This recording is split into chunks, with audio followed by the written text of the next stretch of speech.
السلام علیکم ناظرین، میں رئیس اعظم حیدری کولکتہ انڈیا سے اکرام مسلمانوں کو تکلیف پہنچانا پیش کر رہا ہوں، سماعت فرمائیں کہ حضرت ابو ہریرہ رضی اللہ تعالیٰ عنہ روایت کرتے ہیں کہ رسول اللہ صلی اللہ علیہ وسلم نے ارشاد فرمایا، جس آدمی پر بھی اپنے دوسرے مسلمان بھائی کا اس کی عزت آبرو سے متعلق یا کسی اور چیز سے متعلق کوئی حق ہو تو اسے آج ہی اس دن کے آنے سے پہلے معاف کرا لے جس دن نہ دینار ہوں گے نہ درہم۔ اس دن سارا حساب نیکیوں اور گناہوں سے ہوگا، لہٰذا اگر ظلم کرنے والے کے پاس کچھ نیک عمل ہوں گے تو اس کے ظلم کے بقدر نیکیاں لے کر مظلوم کو دے دی جائیں گی، اگر اس کے پاس نیکیاں نہیں ہوں گی تو مظلوم کے اتنے ہی گناہ اس پر ڈال دیے جائیں گے۔ بخاری۔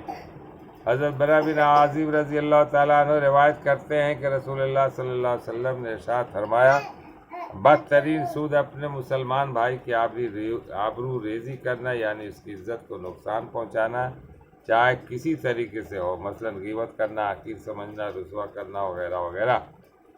فائدہ: مسلمانوں کی آبرو ریزی کو بدترین سود اس وجہ سے کہا گیا کہ جس طرح سود میں دوسرے کے مال کو ناجائز طریقہ پر لے کر اسے نقصان پہنچایا جاتا ہے، اسی طرح مسلمان کی آبرو ریزی کرنے میں اس کی عزت کو نقصان پہنچایا جاتا ہے، اور چونکہ مسلمان کی عزت اس کے مال سے زیادہ معتبر، اس وجہ سے آبرو ریزی کو بدترین سود فرمایا گیا ہے۔ فیض القدیر وذل المجہود۔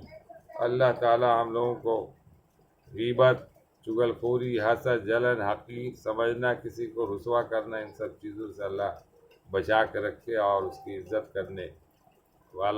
کرنے والا بنے۔